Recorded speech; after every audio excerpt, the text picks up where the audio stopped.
He cried and said, I don't want to die. I don't want to die. I don't want to die. He started crying. Even when he died, there was cotton on his nose, but the tears were dropping from his eyes.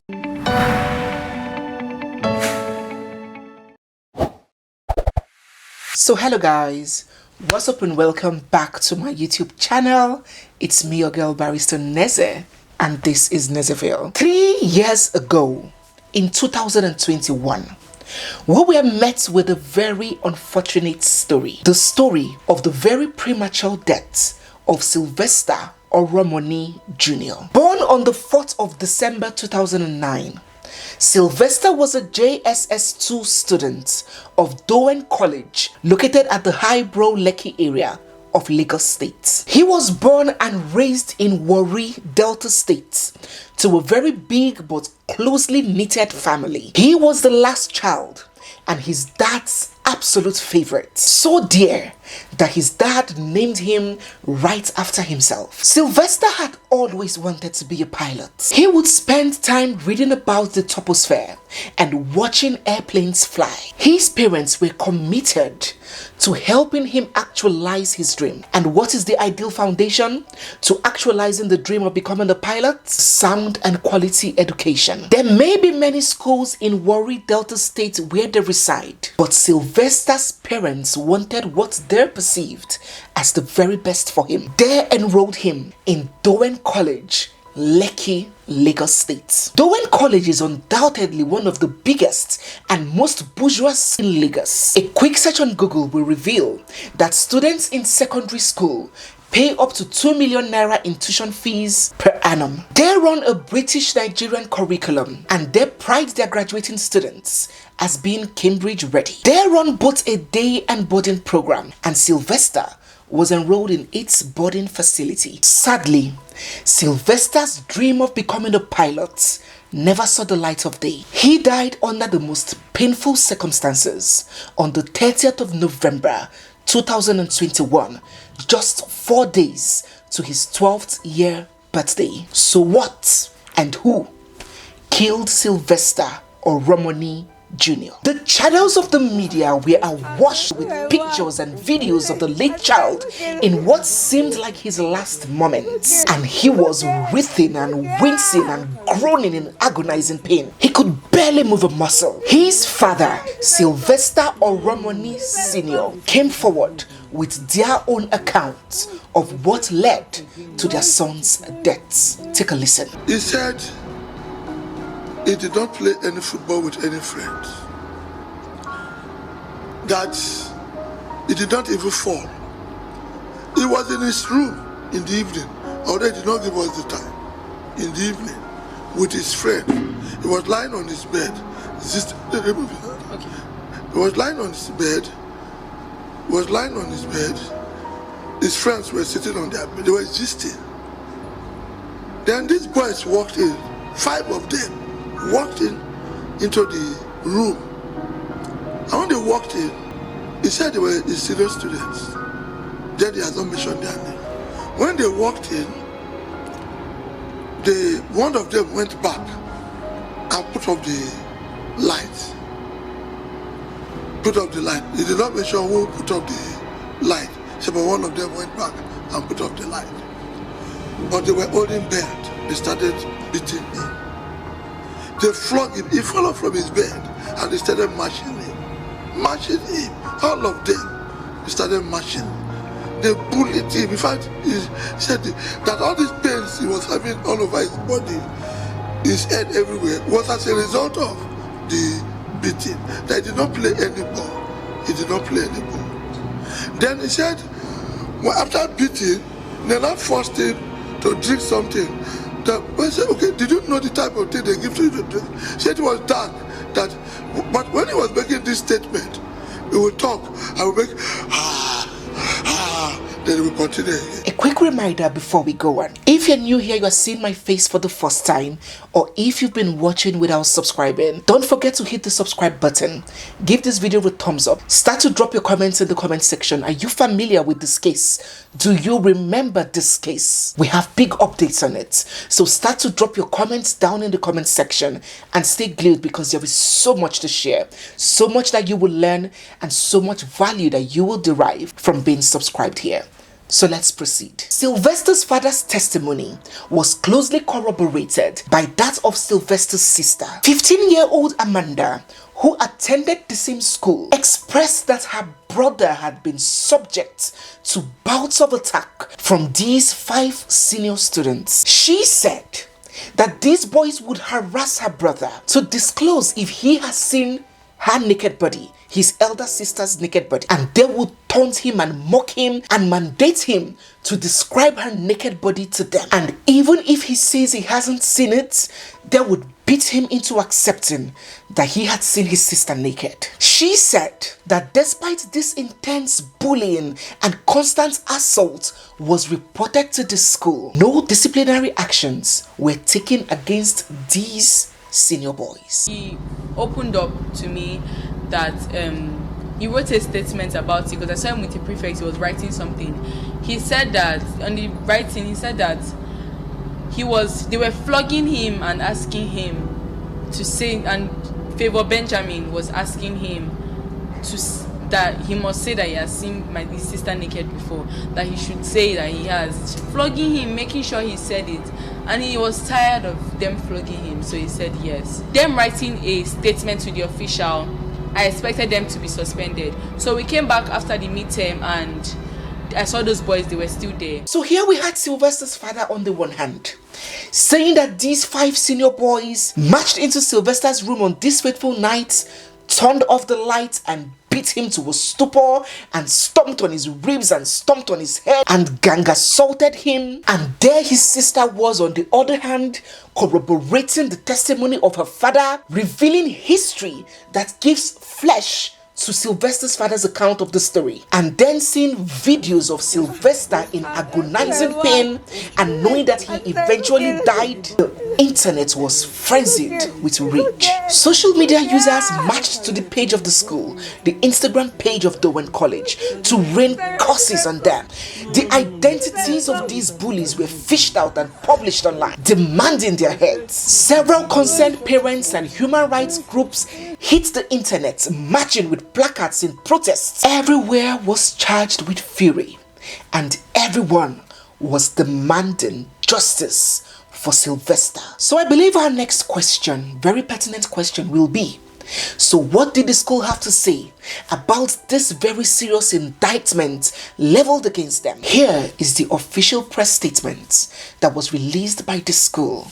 Let us read it in part. The attention of the management of Dowen College has been drawn to a viral post on the sad demise of one of our precious children, Sylvester Oromoni. On the 21st day of November 2021, one of the hostel parents reported to the management that Sylvester was injured while playing football. The resident registered nurse immediately administered first aid, and after he expressed relief, was released to return to his hostel room. Sylvester was in class on Monday 22nd day of November 2021, but during school hours, one of his friends accompanied him to the sick bay where he complained of some pain in his hip. That's the next day. The doctor examined him and prescribed ibuprofen for the pain, while the nurse massaged his leg, after which Sylvester said he felt a lot better. In accordance with school policy,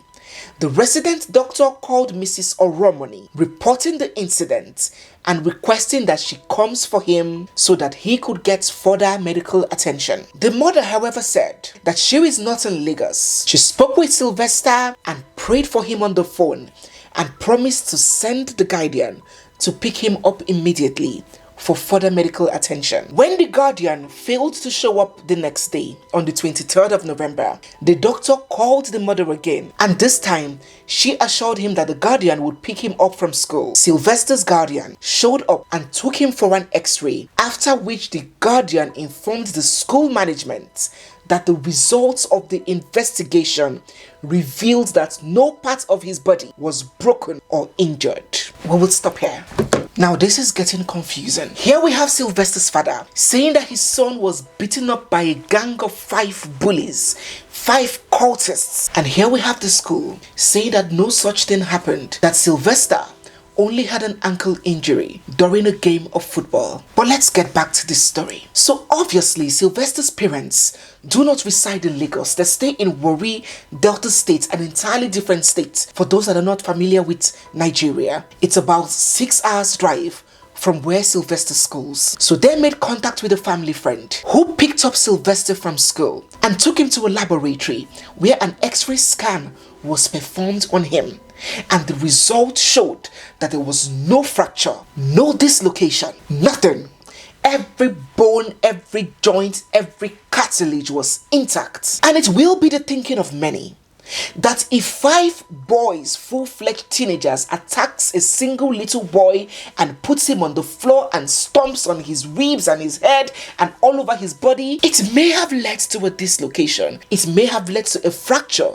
It may have told on his bones. But the reports revealed nothing of that sort. Some days later, Sylvester's father came down all the way from Warri, where they reside, to Lagos to bring Sylvester back home. It was an over 6-hour road trip. His father said that they had to use the road and had to take the bus because there were no flights available. By the 26th of November, which is about 5 days post the incident, instead of recuperating, Sylvester had gotten a lot worse. His legs and stomach bloated. His lips and teeth reddened as though burnt or stained with blood. His pains intensified. There was no single sign of recuperation or improvement.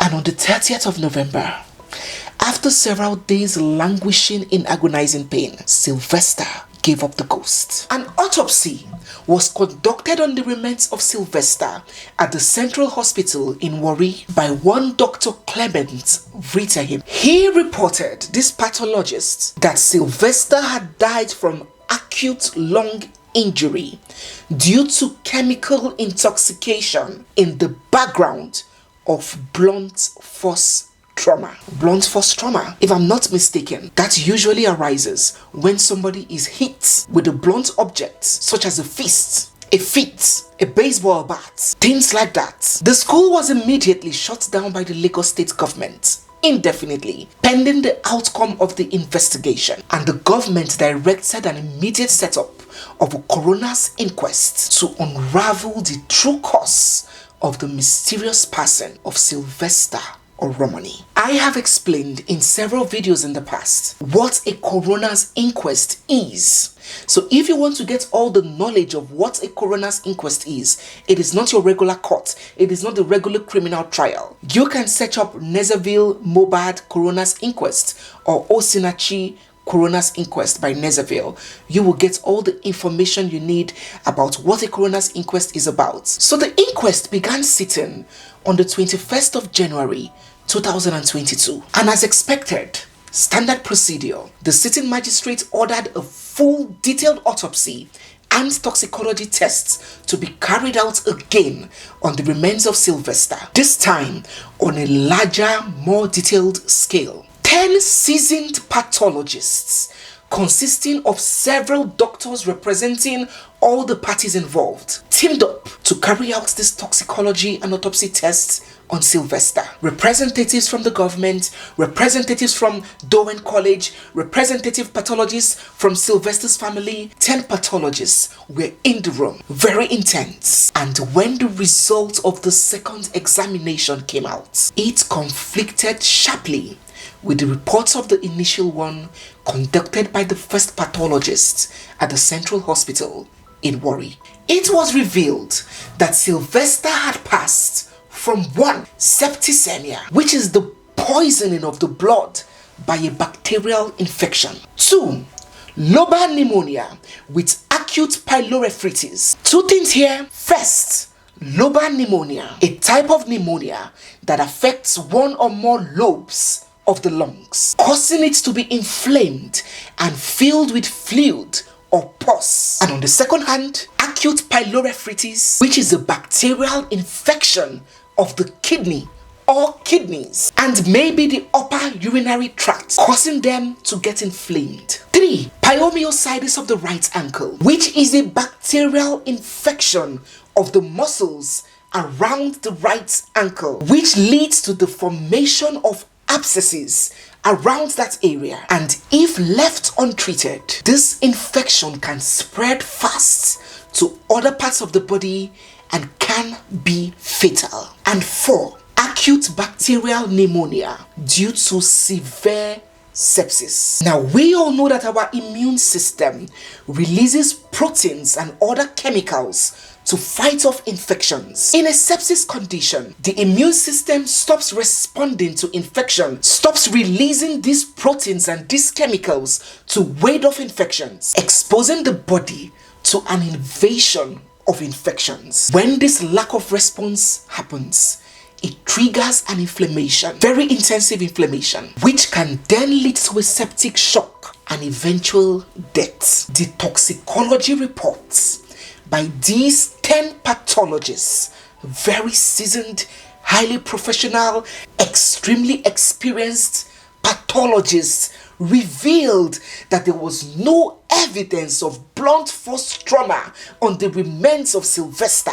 They had conducted a full radiograph of the body of Sylvester and they did not find one single fracture or one single wound on his body, and that the findings in Sylvester's mouth and stomach, which the father contended was poison that was administered to his son, the result of this autopsy and toxicology report revealed that whatever was in his mouth or his stomach was not compatible with a chemical intoxication. My dear doctors, my dear nurses, my dear medical practitioners, do contribute in the comment section. I'm not a doctor, I'm not a medical personnel, I'm just a lawyer who loves to read vastly. Please start to drop your thoughts in the comment section. What a sharp contrast between the first results and the second. So this, my dear audience, was the result of the toxicology reports and the autopsy tests carried out on the remains of Sylvester by these 10 pathologists at the Lagos State University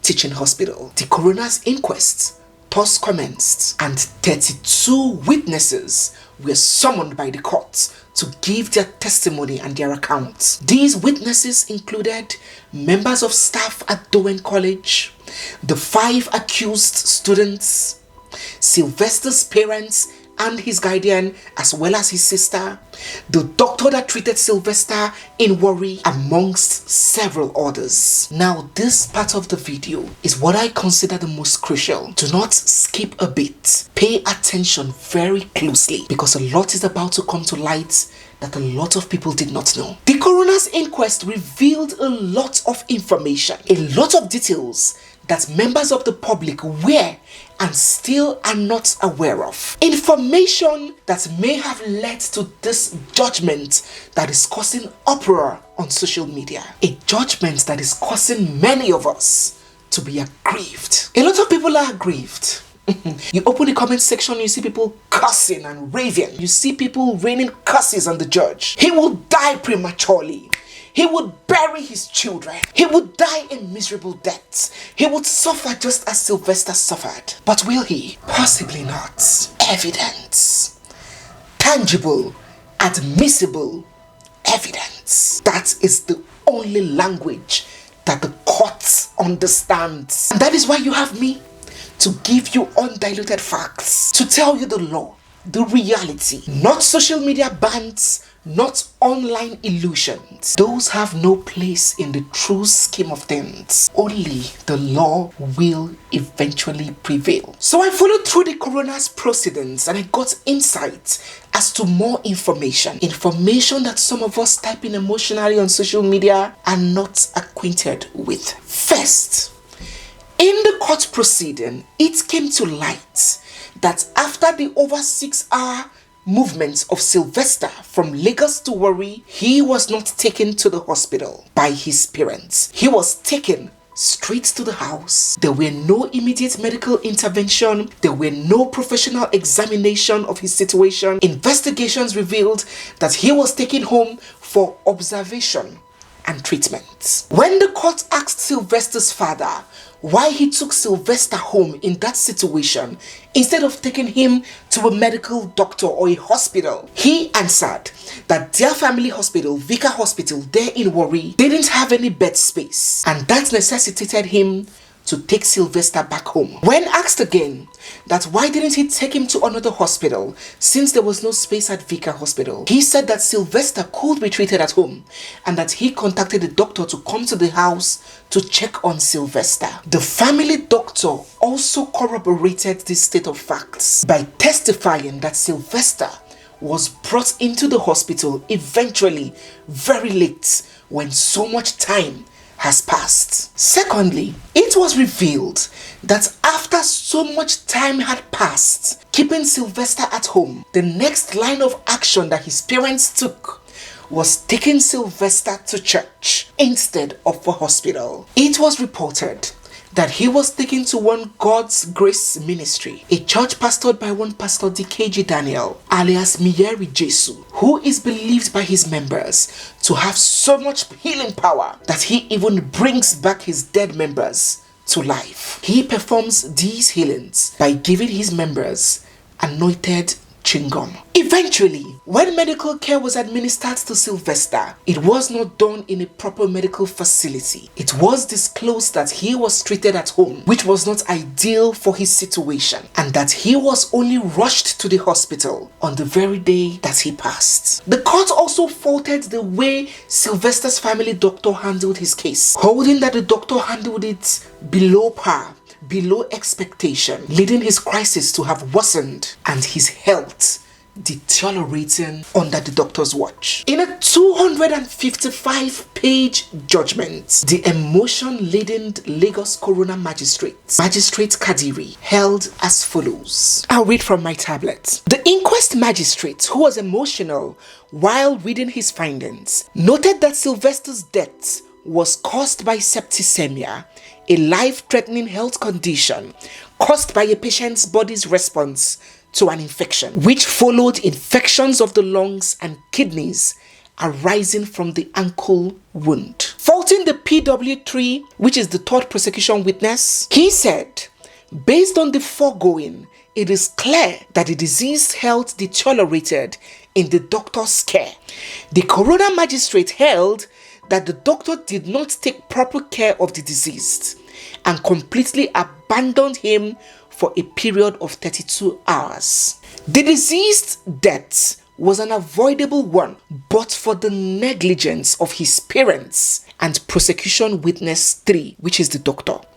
They did not take him to the hospital until the day he died on the 30th of November 2021. The deceased went through an avoidable and excruciating pain and was made to suffer needlessly. The magistrate held that the family doctor, Dr. Henry Agogo, did not provide the required care for the patient whose home treatment was trivialized. He exonerated the school of negligence and the 5 senior students who were accused of bullying the deceased and administering a poisonous substance on him. All of them exonerated. In his judgment, he said, the alleged suspects played no part in Sylvester's death, but they were victims of their past misdeeds. They were falsely accused. No staff of Dowen played any role in the death. The court held that Sylvester Oromoni Jr.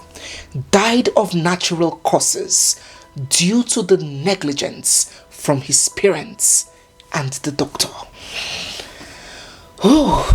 This judgment has sparked widespread outrage. So many people alleging foul play, alleging compromise on the judge's part. What do you think about this? So this is the whole story and the updates, but this is not all. In our next video, we will go deeper. How is the death of a child who was allegedly bullied and beaten and battered in school now held to be the parents' fault? How can these 5 boys be set free, completely exonerated of any crimes and accusation, even after a dying confession by Sylvester? Has money exchanged hands?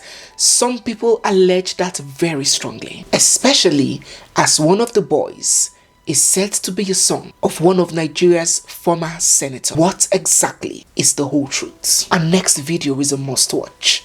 Do not miss it. There is so much to learn, not just pertaining to this story, but for you and I to take home from. So if you're new here, you're seeing my face for the first time, or if you've been watching without subscribing, don't forget to hit the subscribe button. Give this video a thumbs up. Begin to drop all your feelings down in the comment section, your natural feelings as to this case, and stay glued because there is always so much more coming your way. It's me, your girl Barrister Neze, and this is Nezeville. I'll see you guys in my next one. For now, bye.